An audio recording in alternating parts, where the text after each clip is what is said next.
Bon, il faut d'abord savoir que le coronavirus est un ennemi invisible. Cette maladie qui a commencé en décembre à Wuhan, en Chine, aujourd'hui s'est répandue à travers le monde entier.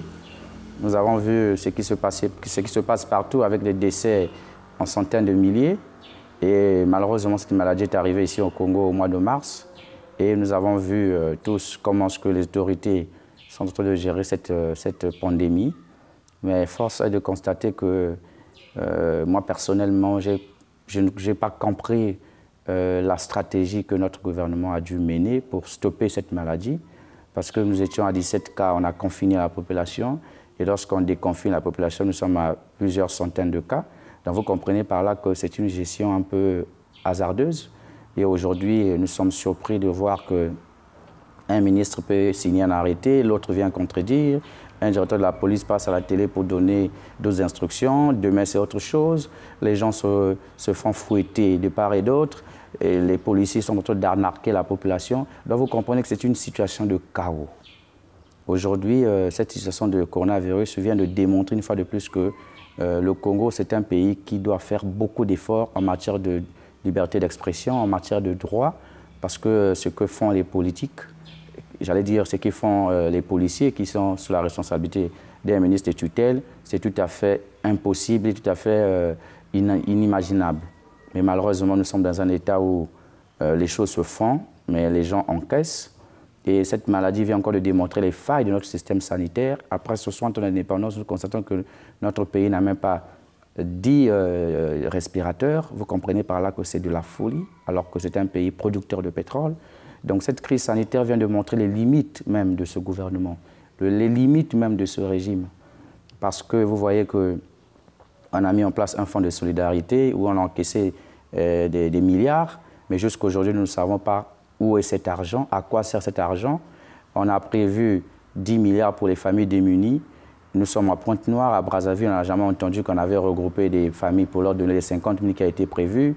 On a parlé de la gratuité de l'eau et de l'électricité, mais il y a une certaine ambiguïté entre le gouvernement et ces deux sociétés. Vous voyez que la gestion de cette pandémie au niveau du Congo est vraiment très, très opaque.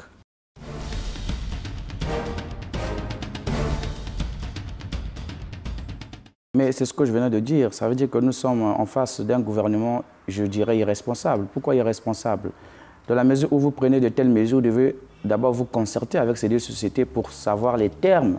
Parce qu'aujourd'hui, au niveau de Brazzaville et Pointe-Noire, les factures sont bimensuelles. Mais alors, lorsque vous demandez à quelqu'un de payer une facture bimensuelle en un seul mois, vous voyez que le prix ne change pas. Vous remarquez par là que c'est de la folie pure et simple. Donc, l'État, aujourd'hui, doit prendre ses responsabilités pour régulariser cette situation. Cette société qui est en train de facturer, parce qu'il y a ceux qui sont sous forfait, il y a ceux qui payent avec les indices, on ne sait pas à quel moment ont été prélevés ces indices. Donc, vous voyez qu'il y a une confusion totale. L'État, si on était dans un pays responsable, l'État allait suspendre tout simplement la facturation du mois de mars et reprendre avec les facturations lorsqu'on a déconfiné la population, c'est-à-dire le mois de juin. Normalement, c'est ça. C'est ce qui s'est fait ailleurs, par exemple dans d'autres pays comme le Sénégal ou la RDC. Mais on compare ici au Congo, c'est que les choses se font d'une façon assez anarchique. Les gens décident le matin, le soir c'est autre chose. Vous voyez que c'est la population qui souffre. Mais cela aussi témoigne d'une seule chose, c'est que nous comprenons que le Congolais a besoin du changement dans sa moelle épinière. Et ce changement-là ne peut pas s'opérer avec le régime actuel qui ne répond pas présent sur le plan social et surtout sur le plan économique.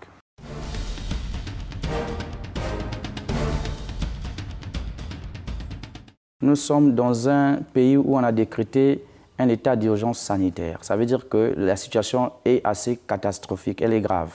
Je ne peux pas comprendre lorsqu'on demande aux populations de se confiner chez eux. C'est-à-dire que j'ai suivi le ministre Thierry Léza Mungala à la télé qui a dit que ne recevez personne chez vous.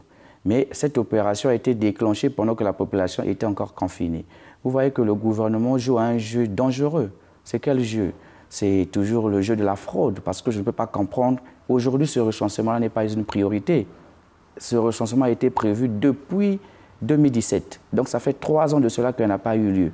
Pourquoi subitement, pendant le confinement, on va vouloir forcer les choses en mettant la vie des populations en danger? Parce que nous ne devons pas oublier que notre Constitution, dans son article 36, dit « l'État est garant de la santé publique ». Donc lorsque l'État devient en quelque sorte celui-là même qui veut empêcher à ce que les gens soient en bonne santé, on remarque qu'il y a un problème. Donc on voit par là une intention politique. Vous savez, lors du confinement, il y a beaucoup qui se sont déplacés. Certains sont allés à Pointe-Noire, à Brazzaville ou à l'intérieur du pays. Mais ces gens-là, ils vont être recensés où? Et il ne faut pas oublier que ce recensement-là, à la fin, c'est le même recensement qu'on va utiliser pour l'élaboration ou bien l'actualisation du fichier électoral. Donc on comprend par là qu'il y a une certaine volonté de nuire ou bien une certaine volonté d'instaurer le chaos ou bien l'instabilité, parce que le moment approprié pour ce recensement n'était pas celui-là, parce qu'aujourd'hui, nous devons compatir, nous devons trouver des situations, des possibilités pour vaincre le coronavirus, à moins que le gouvernement de la République nous dise très clairement que le coronavirus n'existe pas au Congo. Parce que réellement, si cette maladie existait au Congo, le gouvernement devait faire plus attention et devait respecter certaines mesures que lui-même est en train d'imposer à la population. Vous demandez de ne pas recevoir les gens chez vous, vous êtes les premiers encore à envoyer les gens chez eux. Vous trouvez qu'il y a une certaine confusion, une grande ambiguïté. Donc pour moi, ce recensement c'est l'arbre qui cache la forêt. Il y a une volonté de nuire et nous, au niveau du mouvement républicain, nous n'accepterons jamais que le gouvernement congolais puisse prendre en otage tout un peuple.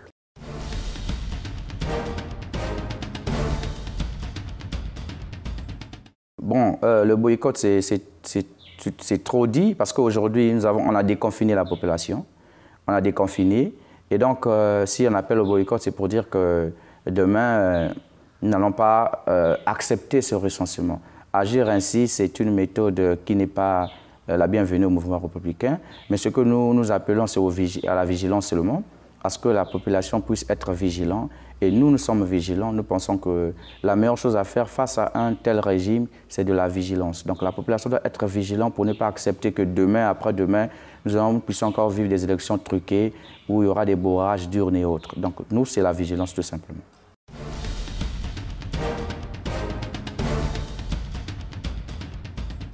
Aujourd'hui, ce n'est pas une priorité. Nous avons vu par exemple en France, où le deuxième tour des municipales a été reporté. C'est pour dire quoi? C'est pour dire que la priorité, c'est la santé. Je l'ai dit, l'article 36 dit que l'État est garant de la santé publique.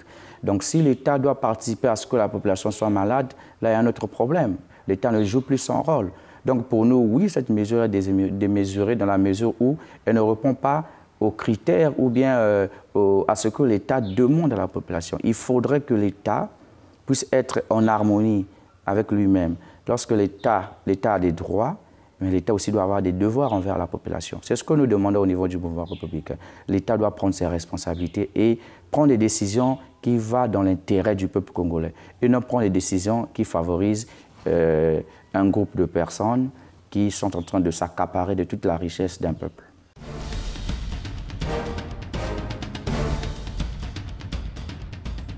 La mort de George Floyd m'a mis dans un état d'émoi total parce que la condition à laquelle est survenue sa mort était tout simplement inhumaine. Vous voyez, il a été asphyxié par un policier qui était en train de rigoler tout simplement parce qu'il était un noir. Vous voyez ce que ça a créé au niveau des États-Unis d'Amérique. Beaucoup de personnalités se sont levées dans le monde entier pour dénoncer ces choses-là. C'est des choses qui arrivent toujours au niveau des États-Unis. Vous voyez que pour vaincre le racisme, il faudrait qu'il y ait une mentalité différente. C'est la même mentalité que les Occidentaux, lorsqu'ils viennent ici en Afrique, nous traitent. Pour eux, nous sommes les moins coréens, alors qu'ils viennent ici pour piller nos richesses. Donc, j'étais très dévasté par cette nouvelle. Et lorsque j'ai vu les images, franchement, j'étais très triste. Mais ce que je peux dire, c'est qu'il faudrait que la justice soit faite. Voilà, c'est le plus important. Les États-Unis, c'est la première démocratie au monde. Il faudrait qu'on respecte les libertés humaines. Et donc, la justice soit faite pour que les responsables soient traduits devant les tribunaux, pour qu'ils soient responsables de leurs actes. Et puis, il faudrait aussi que le Sénat américain essaie de regarder un peu s'il faut avoir voté une loi anti-racisme pour que ça puisse freiner un peu l'élan de cette animosité vis-à-vis de la communauté noire.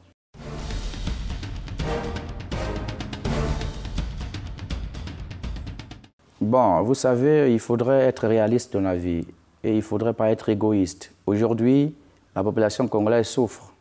nous voyons ce qui se passe avec la gestion opaque de cette crise sanitaire.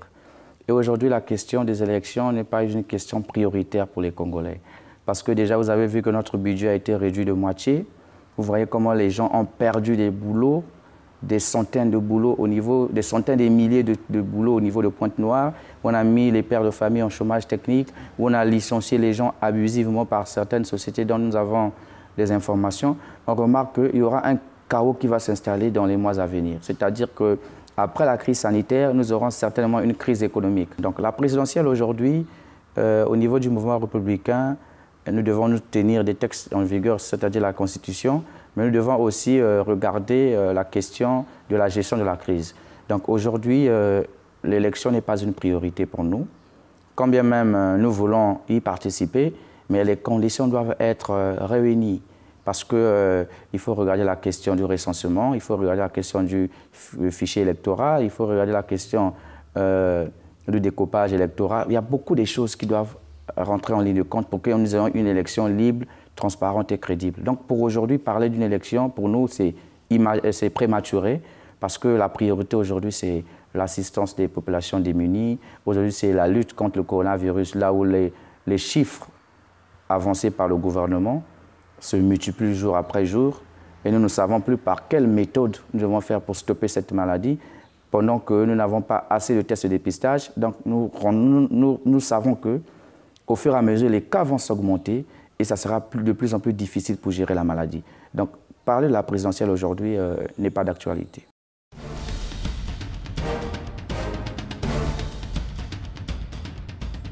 Rejoindre tout simplement cette proposition, non, mais je dirais qu'il faudrait désormais étudier la possibilité de ce report. Parce qu'avec la maladie, nous sommes déjà aujourd'hui au mois de juin. L'élection, si elle doit se dérouler, ça sera peut-être dans 9 mois, alors qu'aujourd'hui, on ne voit pas dans quelles conditions on peut organiser une élection.